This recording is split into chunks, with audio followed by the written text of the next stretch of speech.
Trump's greatest legacy is going to be the Supreme Court. That's true for all presidents. George W. Bush appointed Alito, and Alito's under fire this week. But we're going to go into how corrupt the Democrats are with trying to pollute America with their justices going all the way down. They're celebrating this week with Biden having 200 judges appointed, which has now beat Trump's record. So the Democrats are going for the judges. Don't let your mind get off and think it's about law, policy. The Supreme Court guards the DNA of the Constitution. Welcome to Doug in Exile. This is where the happy patriots are. We're going to get into a little bit of justice philosophy here, even as it's dismantled by Lawrence O'Donnell on MSNBC.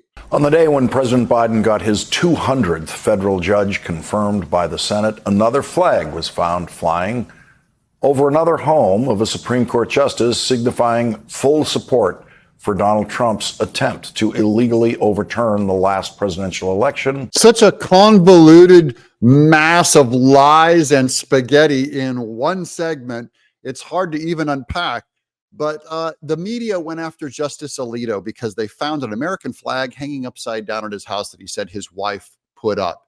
And they're tying it, the media only is tying it to J6, trying to put together a conspiracy. They're trying to create an argument to undermine, possibly impeach Alito, possibly pack the courts, just so you know their agenda. Last week, the New York Times reported that Justice Samuel Alito was caught flying the American flag upside down at his home in suburban Virginia, a short drive from the United States Supreme Court today. And there's another flag coming up. But first, here's Laura Ingraham on the politicization of the judges. It's a big picture argument about what Democrats do with everything, which is the idea of they're atheistic. So does your identity, does your body, your race, your gender tell you more about who you are than your soul or your values? That's the big picture argument of what's going on in this video. The Biden administration has put the left's demand for diversity and activism above competence and merit. As you know, one of the biggest priority of the president is nominating and confirming extraordinarily qualified men. Liar. Anytime they tell you they're looking for qualified people, they're lying. She had to put that word in there just in case you got it wrong. And women who are dedicated to our Constitution and who represent the diversity of America. Oh, she slipped in the diversity thing right there at the end. That's really their sole flagship, is they don't care about competence or merit. It's why the schools are throwing out SAT scores. The colleges are, because based on merit, people cannot cut the mustard anymore. Boeing also is going for diversity over competence. The Democrats have relied on their hand-picked judges to validate these policies, regardless of the Constitution, the rule of law, or just plain common sense or biology. So now you can see anti-biology coming from the Democrats. What am I talking about? Here's Brown Jackson in her Supreme Court hearing with Marsha Blackburn. Remember this? Can you provide a definition for the word woman? Can I provide a definition? No. Yeah. I can't. You can't? Not in this context. So I'm not a biologist. The meaning of the word woman is so unclear and controversial that you can't give me a definition? And she made it on the Supreme Court, not because she knows what a woman is, but because she's black and a female. That's bottom line. And Biden said it. I didn't say it. Biden said he was going to appoint a black female. Which takes us to today's Senate Judiciary Committee hearing to consider the nominations of several Biden appointees to key federal judgeships. Now, Democrats were hoping, I think, to squeak these nominees through, all of them women, knowing that Americans don't really see much of these hearings. And you worked for the Center for Reproductive Law and Policy? I was a law student intern there. That's John Kennedy, and Ted Cruz also dismantled these people going into their past of radical politics, trying to smuggle their way into our justice system. And you are a political activist, aren't you? I am not. I'm a sitting United States magistrate judge. Okay. Do you remember an inmate named William McLean also known as July Justine Shelby? Yes, I know who you're referring to. Okay. Mr. McClain. He goes on to describe the crimes Mr. McClain committed against children, against underage women. I can't go into it here and get this video passed through YouTube, but it is horrifying stuff. And the judge admits as much, that his crimes are significant. He pled guilty to that crime. Yes, it's abhorrent. Then he went to prison, this individual, for that offense. And sometime after that, he decided he wanted to wear dresses. A trans woman now, who liberals like Sarah Netburn believe are members of a protected class who deserve special accommodations. And then he decided to transition, and he became a female and started going by July Justine Shelby. Is that right? Yes. And Ms. Shelby said, I don't want to go to a male prison. I want to go to a female prison.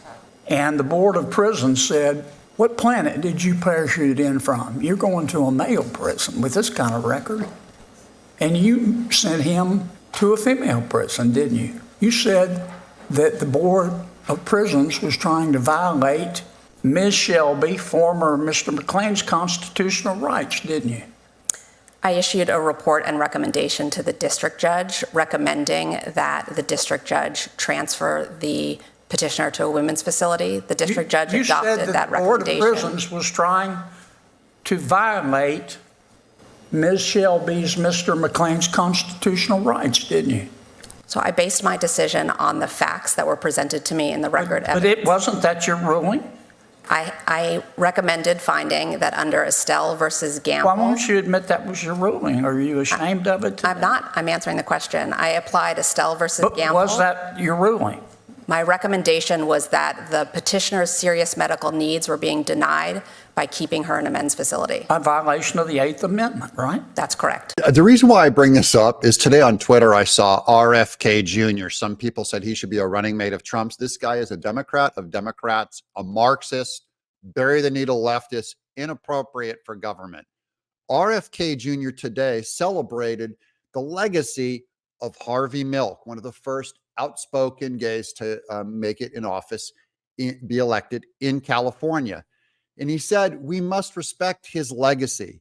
But this is Harvey Milk's legacy, that you have now a justice saying that it is someone's constitutional right to not only themselves declare their own gender, but that now the courts have to acknowledge what that person has decided their identity is, to a point that you put a biological male into a female prison.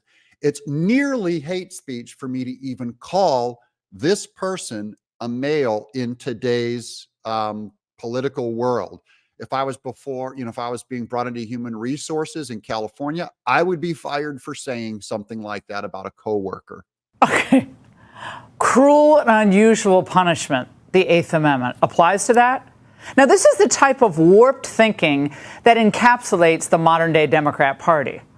These are the types of people they want making decisions, not just on prison transfer cases, which are outrageous enough, but on critical issues that affect all Americans, like whether EV mandates are constitutional, whether student loan forgiveness is constitutional, and even whether illegal aliens have the right to vote. This is the most important point that Laura Ingraham brings up.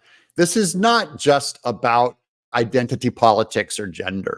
These are justices that also believe that illegal aliens have a right to vote. These are justices that also believe that global warming or whatever is going to end mankind, and if you don't do something about it, you are morally responsible. These are the arguments that we have in our times, and this is why Trump's true legacy is for America to keep its mind, is to be able to appoint judges, especially Supreme Court justices, but even these 200 down the law justices in appeals courts all around America.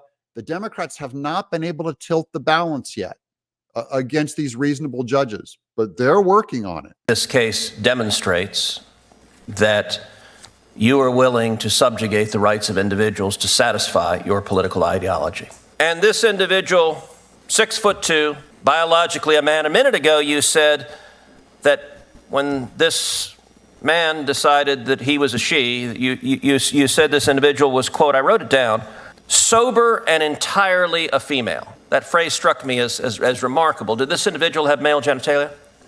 I think what I said, or at least what that is a verbatim quote, entirely a female. Sorry, what I meant to say was hormonally a female. Okay, but that's not entirely. Did this individual have male genitalia? Yes. And there you have it, a Democrat saying that a female can have male genitalia. And that is normal for them. It is legal for them to say, and if you disagree with it, you can be run up now for hate speech going against Title IX in sports. This is where the battle is. And I believe that once you can get a public and a court to push that a female can have male genitalia, you can make the people believe anything. You can force them to believe anything and take away their free speech right if they disagree. Are you going to allow us to have a second round of questioning? No, Senator Kennedy. What are you trying to cover up here? There is no cover-up, and Mr. Padilla, Senator Padilla, you'll be allowed the 30 seconds. Well, I think Senator we should have a second round. Senator Kennedy. And I am appealing the ruling of the chair. I have no intention on allowing a second round of questioning. This is a hearing. I have the gavel. I've seen a chair try so hard to protect a witness and avoid answering why she just lied on the stand with her own words, her own opinion. I love the staffer whispering, get out of this as soon as possible. Yeah, this is bad news. I know that we're laughing at this. It's absurd, of course, but this is where we're at. This is why it's so important for Trump to win. This is why I'm pushing hard for Trump. Do not vote for a single Democrat all the way down the ballot. If you support one Democrat, I don't care how reasonable they are or how conservative they seem, this is the bigger agenda that you're voting for. So, of course, if you're for this, shutting off debate with John Kennedy, then by all means vote Democrat. But if you're not for that, it doesn't matter what else this candidate believes. Do not vote Democrat. We have been witness to literally witness badgering and now badgering of the chair. Some of us would like to get on with this hearing. I'm sure you would. Can we get on with it, Madam Chair? So does every Democrat senator want to cover up the facts here? Is any Democrat So can we return to Senator, we'll be returning to Senator Padilla's questioning, or we will adjourn today's hearing. You want to adjourn? Go ahead. You can do that. The Padilla, I want to give you your 30 are you more handsome or beautiful or brilliant? And let's avoid the facts. This is also why it's important that Republicans get the Senate. You have to vote for senators. I don't care if they're rhinos. Rhinos won't go along with this stuff, guys. Ted Cruz, John Kennedy, you need cover. We need majorities to be able to run these hearings. Right now, they're being run. This one is being run by Democrats. They have the gavel. They shut down debate. Reaching 200 judges is a major milestone. Simply put, our 200 judges comprise the most diverse slate of judicial nominations under any president in American history. They're diverse based on genetics, okay? They may be racially diverse, they may be sexually diverse, but there's not one bit of diversity of these 200 judges in political theory, in morals, in values. They're a mono mind, mono values, mono think, mono party. One mind, one ring to rule them all. And so Democrats actually are great at giving away things that don't matter, your physical attributes, to really win that battle that they really want, the monothink of their Marxist values. Now, Justice Alito, they found another flag on his other house that they're trying to tie to January 6th. The New York Times reported that Justice Samuel Alito, who was appointed by George W. Bush, has been flying another flag at his summer home in New Jersey. That flag says, "Appeal to Heaven." The Times reports this time it was the Appeal to Heaven flag, which, like the inverted U.S. flag, was carried by rioters at the Capitol on January 6th. That's news to me. By the way, the flag says appeal to heaven. Why can't it just mean appeal to heaven? We appeal to heaven. God is good. God's in control. God, this is your country. My life is yours. I appeal to you to save us from this disastrously satanic regime of the Biden way. They're trying to tie this to Alito because they want to destroy his career, destroy his rulings. They're going after his family, his personal homes of residence, which have nothing to do with this. By the way, I know a ton of people who are pro J6.